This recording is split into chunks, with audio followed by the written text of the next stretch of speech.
Corrientes alternas. Hace algún tiempo les mostré una forma de generar energía eléctrica utilizando un limón. Cuando se hace eso se obtiene lo que se llama corriente continua. El otro día les mostré otra posibilidad. Para ello había que utilizar una simple espira de alambre y un imán. Cuando se genera energía de este modo, la corriente va atrás y adelante o arriba y abajo y recibe el nombre de corriente alterna. Y esta es la forma en que se genera casi toda la energía eléctrica. La mejor manera no es moviendo la espira atrás y adelante, sino haciéndola girar uniformemente de este modo en el campo magnético.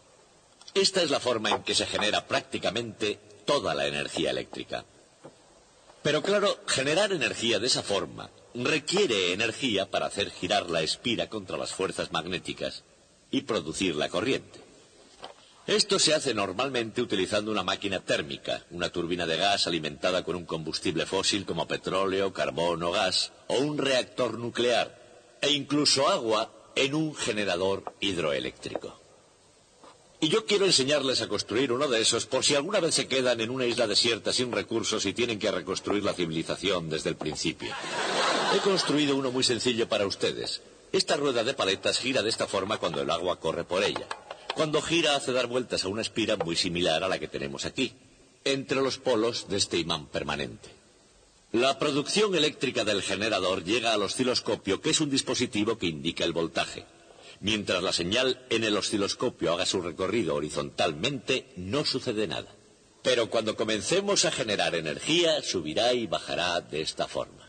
Es decir, que cuando la vean oscilar sabrán que estamos generando electricidad y todo lo que tengo que hacer para generarla es hacer correr el agua. Muy bien, de todas formas, los de las primeras filas que saquen los paraguas.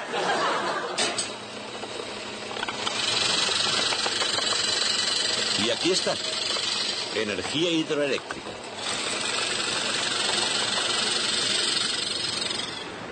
Energía eléctrica. Ningún mortal la creó, pero hace 100 años un hombre pudo prever su enorme potencial. De niño había leído sobre las cataratas del Niágara y soñó con una rueda impulsada por esas cascadas. Finalmente, su sueño tomó la forma de una vasta red de fuerza eléctrica y giró como una dinamo impulsando la moderna era industrial. Su nombre era Nikola Tesla, y su visión, una teoría y una práctica que pudieron finalmente utilizar la fuerza del Niágara, estaba basada en el principio de la corriente alterna. La corriente alterna, AC, es una corriente oscilante. La produce un voltaje que sube y que cae, positiva y negativa, como una onda senoidal. Pero tal como descubrió Nikola Tesla, definir la corriente alterna fue solo el comienzo de sus ascensos y descensos.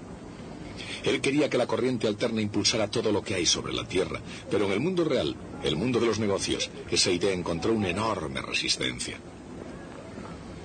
Ya desde el principio tropezó con las fuerzas eléctricas que era Thomas Alva Edison y los defensores de la corriente continua. La corriente continua, DC, es un chorro constante de electricidad. Idealmente, su voltaje es constante e igual a la intensidad de corriente, también constante, multiplicada por la resistencia efectiva del circuito. Evidentemente, en el punto básico de corriente alterna contra corriente continua, Edison y Tesla estaban en longitudes de onda diferentes, y se trazaron las líneas de la batalla en lo que se dio en llamar la guerra de las corrientes. Pero la batalla fue mucho más allá del campo relativamente seguro de la teoría científica. Había muchos otros intereses implicados. Se amasaron y perdieron fortunas. Hombres poderosos e ideas poderosas avanzaron y retrocedieron.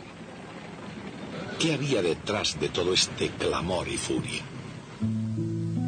Tesla, un inmigrante de 29 años del este de Europa, llegó a Nueva York en 1884. Contaba con un libro de poesía, dominio de una docena de idiomas y menos de un níquel en su bolsillo. Pero tenía también una carta de presentación para Thomas Edison, quien le encargó la tarea de rediseñar dinamos en sus talleres de máquinas. Y por supuesto con una condición: las dinamos tenían que ser de corriente continua. Y como Tesla estaba decidido naturalmente a hacer que la corriente alterna fuera la norma aceptada mundialmente, su carrera con Thomas Edison solamente tenía un camino.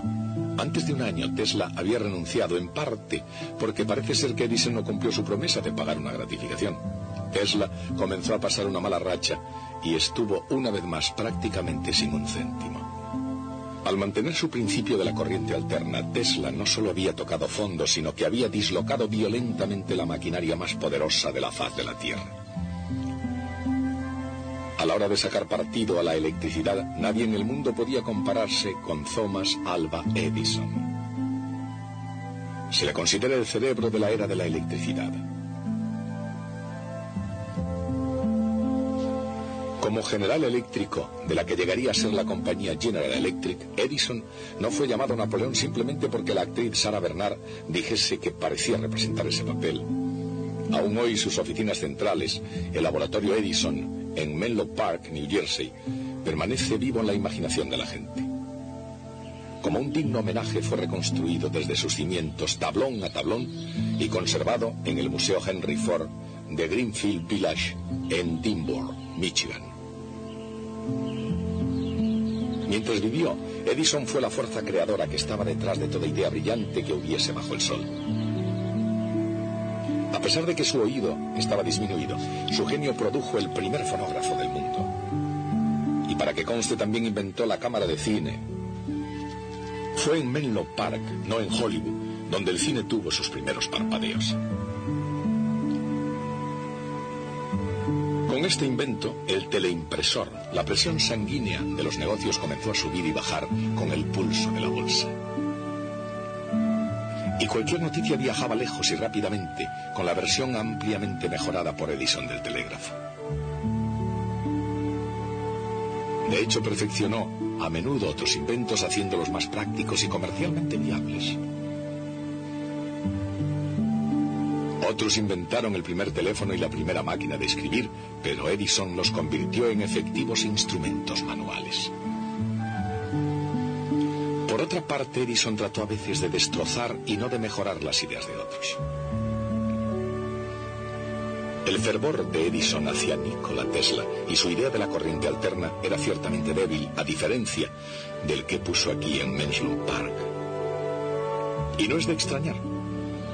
Comenzando por la casa de huéspedes de Sally Jordan, la primera casa del mundo iluminada eléctricamente, la corriente continua de Edison estaba en camino de iluminar cada casa situada dentro del alcance limitado de su red de centrales eléctricas. Y Edison sabía que incluso en los circuitos más simples, la corriente alterna de Tesla podía estar llena de sorpresas. Por ejemplo, consideramos un simple circuito constituido por una fuente de tensión alterna, un condensador y una autoinducción.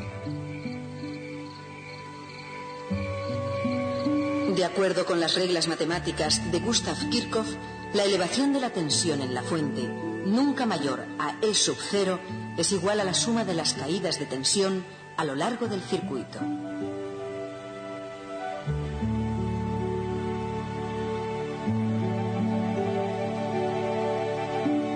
El resultado es una ecuación diferencial que se puede escribir en términos de la carga Q en el condensador. La misma ecuación diferencial también describe el desplazamiento X de un oscilador armónico impulsado por una fuerza oscilatoria. Incluso una pequeña fuerza, nunca superior a F sub 0, exactamente a una cierta frecuencia, causa oscilaciones que se hacen cada vez más y más grandes.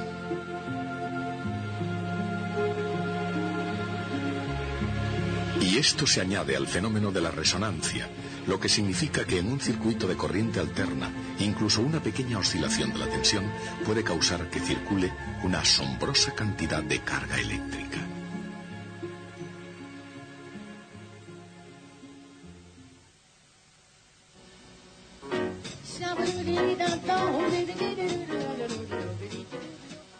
Por supuesto, en un sistema mecánico,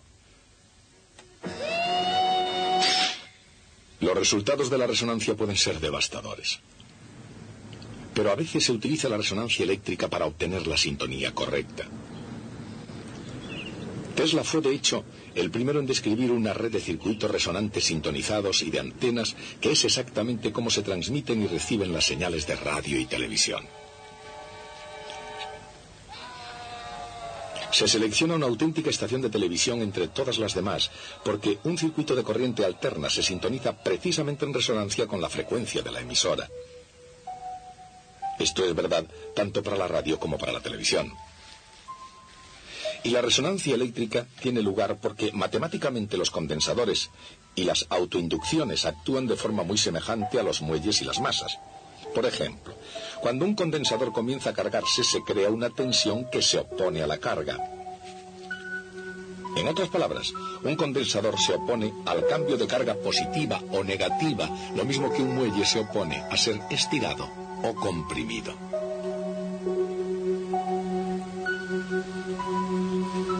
Dicho de otro modo, cuando se aplica una tensión a una autoinducción, pasa un cierto tiempo antes de que la corriente se ponga en movimiento.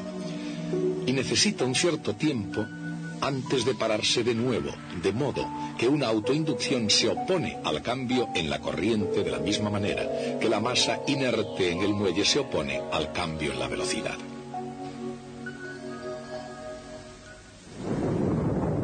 Independientemente de lo precisa que sea la analogía, pueden surgir diferencias. Por ejemplo, cuando la resonancia tiene lugar en osciladores eléctricos, no suele afectar negativamente a las personas. Pero cuando la resonancia tiene lugar en osciladores mecánicos, las cosas se nos pueden ir de las manos. En los circuitos eléctricos, la resistencia puede ayudar a mantener las cosas bajo control. Por ejemplo, consideremos un condensador y una resistencia en un circuito de corriente alterna. Si la frecuencia es suficientemente baja, la carga de tensión del condensador puede ir al paso de la tensión oscilante aplicada. Pero a frecuencias más altas el condensador no puede cargarse y descargarse lo suficientemente rápido, de manera que no se desarrolla una diferencia de potencial a través de él y se desarrolla en la resistencia. Por otra parte, si hay una autoinducción en el circuito a baja frecuencia, hay tiempo suficiente como para que aumente la intensidad de corriente sin necesidad de aplicar mucho voltaje. Pero a frecuencias mucho más altas, la intensidad de corriente en la autoinducción no puede cambiar lo suficientemente rápido antes de que tenga que cambiar de sentido, de manera que se dé la diferencia de potencial fundamentalmente en la autoinducción y no en la resistencia. Cuando todos los elementos están en un mismo circuito a baja frecuencia, la mayor parte de la tensión se emplea en cargar y descargar el condensador.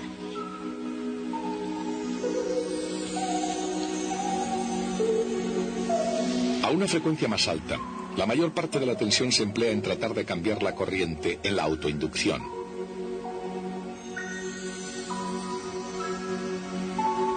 De hecho, a una frecuencia muy alta, la autoinducción impide prácticamente la circulación de cualquier corriente.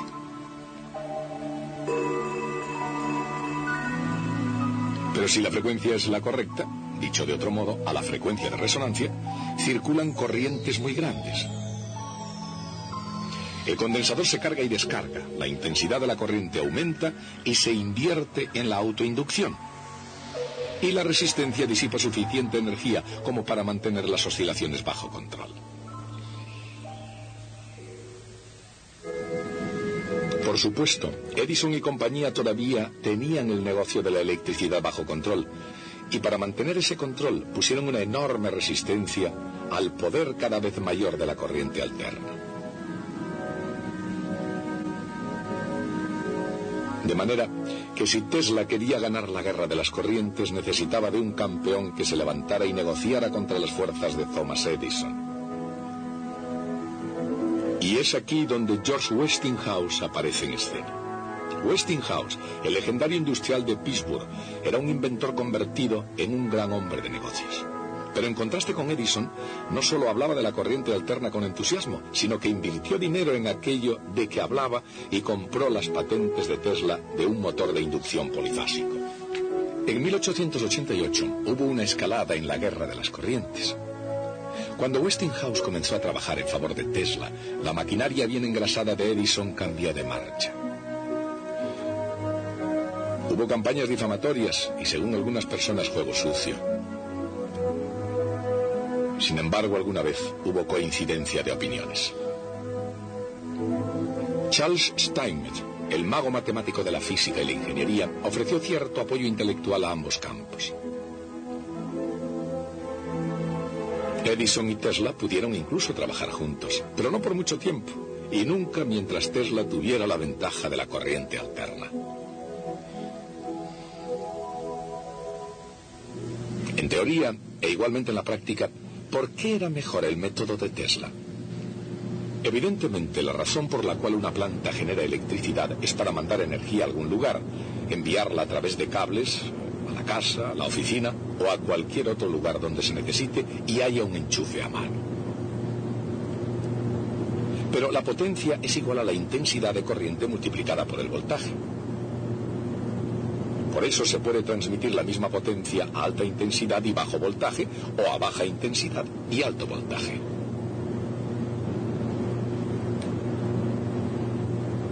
¿Cuál es mejor? Recuerden, los cables tienen una cierta resistencia, y cuanto mayor es la distancia, más grande será la resistencia, porque la resistencia de un cable es proporcional a su longitud. Y por supuesto, al pasar corriente a través de una resistencia se genera calor, que es igual a la intensidad de corriente al cuadrado multiplicada por la resistencia. Este es calor perdido. Para la compañía eléctrica y para el consumidor, significa que una cierta cantidad de energía no estará disponible en el otro extremo. Como I es igual a P partido por V, ese calor es P al cuadrado multiplicado por R dividido por V al cuadrado. Entonces, para una potencia y una resistencia dadas, cuanto más alto sea el voltaje, menor será la energía perdida por el camino. En otras palabras, la clave para una transmisión eficiente de potencia es hacerlo al máximo voltaje posible. En una red eléctrica moderna, la energía se transmite rutinariamente a través de miles de kilómetros y a cientos de miles de voltios. Pero al margen de cómo se use, el receptor quiere que todos esos vatios lleguen a un voltaje seguro y manejable. Y eso solamente es posible si la energía eléctrica se puede transformar a alta tensión, necesaria para hacer el largo viaje hasta el consumidor, y volver a transformarse a baja tensión para ser utilizada al final de la línea. Esa tarea, subir y bajar el voltaje, es difícil de realizar con la corriente continua, pero con la alterna es comparativamente fácil.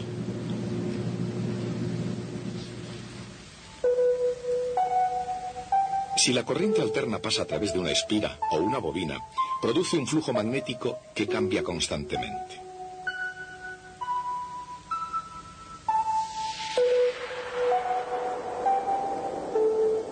Una barra de hierro imantada por la bobina puede concentrar e intensificar ese flujo cambiante.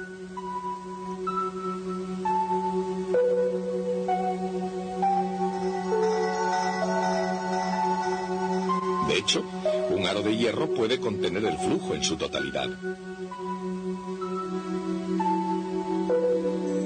Y si se enrolla un circuito secundario alrededor del aro, cuando el flujo variable pasa a través de él, se induce un voltaje en el secundario. Ese voltaje es proporcional al número de vueltas alrededor del hierro. Evidentemente, entonces, el voltaje de la potencia transmitida al circuito secundario puede ser mayor o menor que el voltaje del circuito primario. De forma que, aunque la potencia que sale es casi igual a la potencia que entra, se puede elevar el voltaje para su transmisión a larga distancia, y luego bajar el voltaje para su utilización sin peligro al final de la línea. Este principio es justamente el que daba la gran ventaja a la corriente alterna de Tesla con respecto a la corriente continua de Edison. Y este principio, que era revolucionario a finales del siglo XIX, ese principio habría de ser aplicado en el siglo XX desde un extremo a otro de la Tierra. Ese hecho, la evidencia abrumadora de que la corriente alterna impulsa al mundo industrial moderno, basta para declarar a Tesla ganador de la guerra de las corrientes.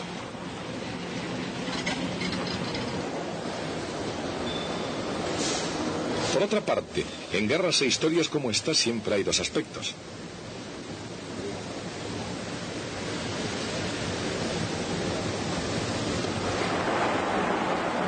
Considerando la enorme contribución de Edison al mundo de la ciencia y de la ingeniería, ¿ganó verdaderamente una parte y perdió realmente la otra? Después de todo, Edison llegó a tener una cantidad convincente de patentes. Antes de Tesla, Edison construyó sus propios generadores, uno tras otro, aumentando su potencia cada vez. Pero luego, Tesla hizo lo propio, y al igual que Edison, seguramente también construyó turbinas y motores.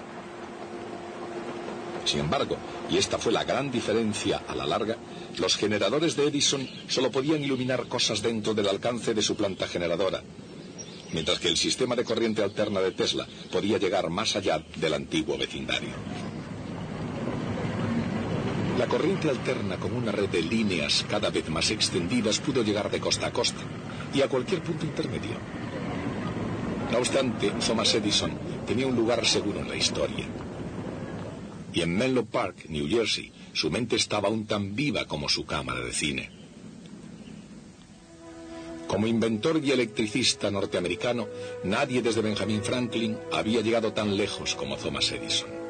Pero a su manera, Nikola Tesla llegaría aún más lejos. Mucho antes de que se hiciese en realidad, Tesla había imaginado unos tubos de vacío revestidos de fósforo y unos tubos de vidrio llenos de gas, las luces fluorescentes y las de neón. Y años antes de que apareciesen los hermanos Wright, Tesla aseguró que para que la aviación llegara a despegar sería necesario utilizar un metal casi desconocido entonces llamado aluminio.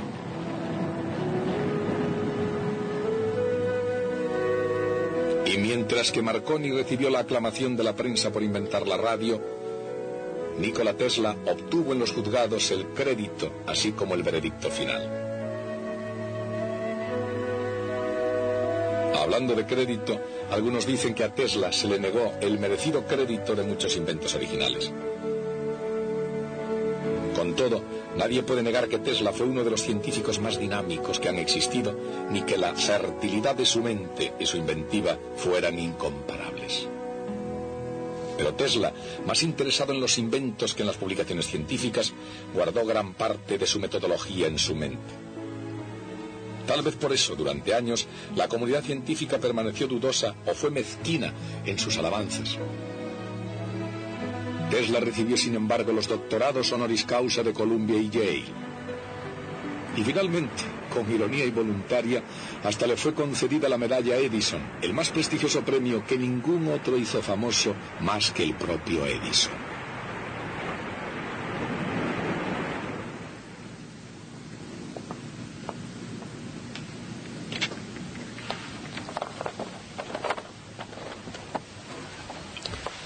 A través de la historia que hemos ido desgranando, ha habido siempre ciertas personas a quienes podríamos identificar como los santos de la ciencia.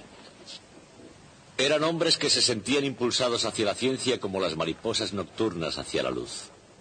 Aquí incluiríamos a Kepler, Newton, Faraday y, como no, a Albert Einstein. Algunos de ellos sacaron bastante provecho y, de hecho, unos pocos se hicieron muy ricos, pero sin duda no fue el dinero lo que les empujó a hacer lo que hicieron. Pero naturalmente siempre ha habido un tipo diferente de genios. Genios tan inteligentes como los otros, pero que tenían sus ojos puestos en primer lugar en la cuenta de resultados. Uno de ellos fue Thomas Edison. También James Watt y Henry Ford, y hubo muchos otros. Ese tipo de personas pasó tanto tiempo en los tribunales, en litigios por patentes, como el que pasaron haciendo inventos.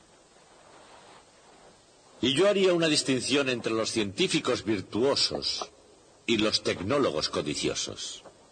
Pero por supuesto hubo una excepción que confirma la regla. Nunca me ha gustado esta expresión, la excepción que confirma la regla. Debe provenir de un arcaico significado de la palabra confirmar, poner a prueba. La excepción que pone a prueba la regla, y si en verdad hay una excepción, se trata de una regla equivocada.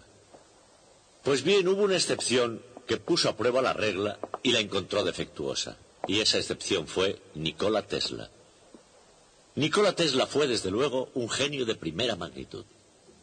Si Michael Faraday pudo concebir el espacio lleno de líneas de fuerza constante, Nikola Tesla, por su parte, pudo concebir generadores y motores multifásicos, todos conectados con circuitos eléctricos complejos, que cuando fueron fabricados todos funcionaron perfectamente, tal como los había imaginado. Una y otra vez, Tesla hizo fortuna y la dilapidó.